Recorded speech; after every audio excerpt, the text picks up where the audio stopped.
Metro Manila, West Valley Fault runs directly beneath 4 million people.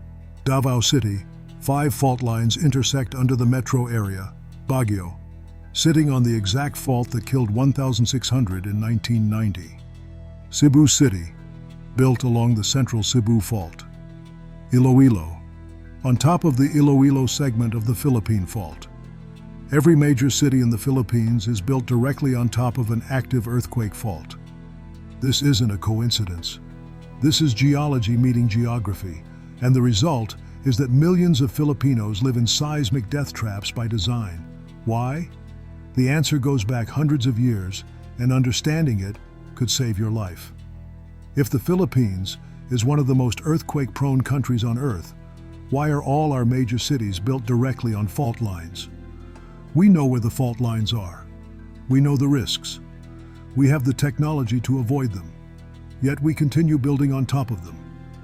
The answer involves colonial history, agricultural economics, transportation needs, water access, and the fact that in the Philippines, avoiding fault lines means avoiding the most livable and economically productive land. When the Spanish colonized the Philippines from 1565 to 1898, they had specific criteria for city locations.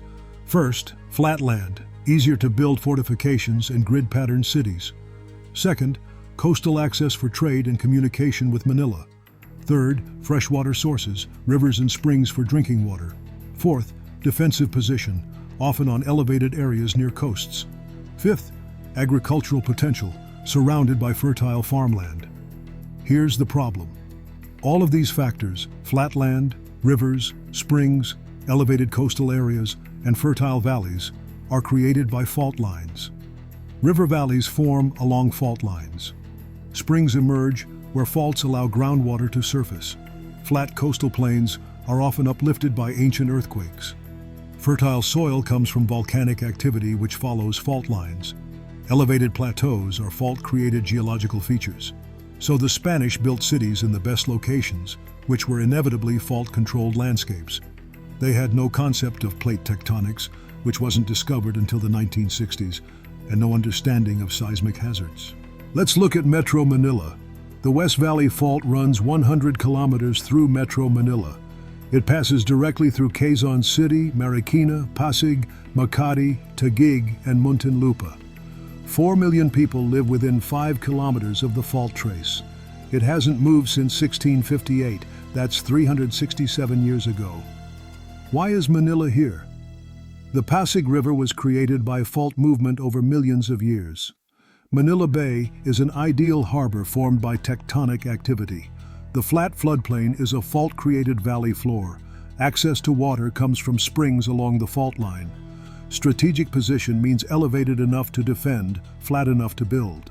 The Spanish chose the exact spot where the Pasig River meets Manila Bay, which is controlled by the intersection of multiple fault systems. It was the perfect location geographically. Geologically, it was a disaster waiting to happen. Today, we can't relocate 13 million people. Manila is the economic center of the Philippines.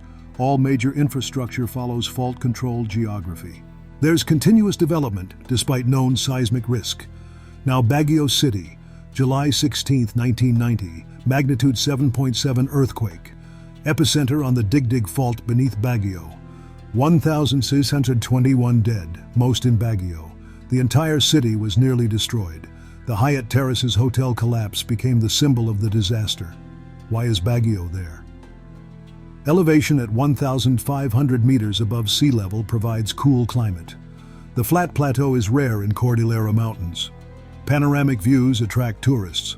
Gold mining in nearby areas drew population. It served as an American hill station and colonial administrative center. That beautiful flat plateau at 1,500 meters, it's a fault-created uplifted block. The reason Baguio has flat land surrounded by mountains is because of the Digdig Fault system. The Americans built their hill station directly on the fault that would eventually destroy it. Today, Baguio has been rebuilt on the exact same fault. More buildings, more people, some seismic upgrades, but many old structures remain. The fault could rupture again anytime. The population continues growing.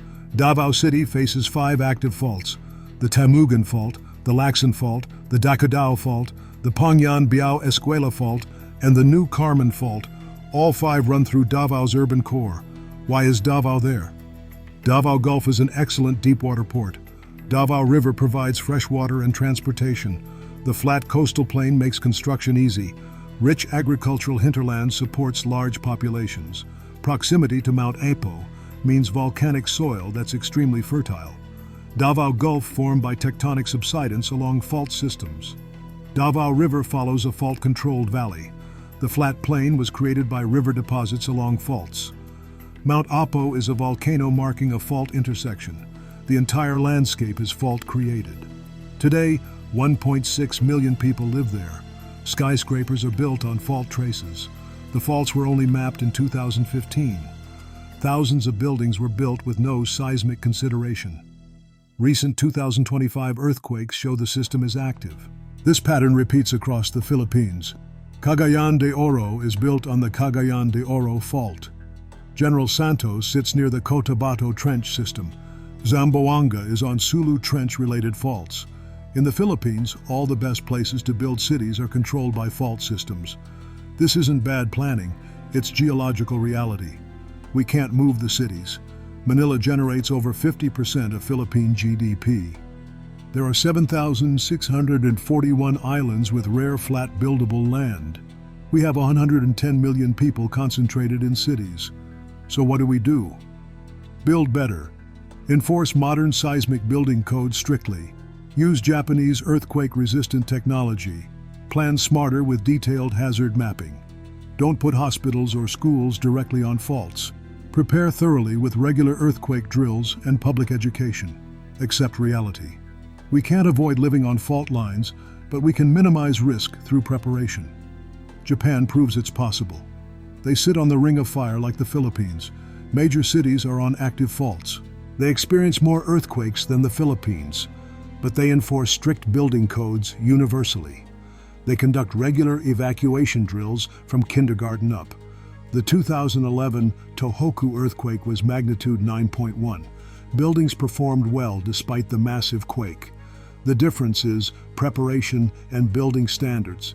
Every fault we discussed will rupture eventually. West Valley Fault has a 30 to 50% chance in the next 30 years.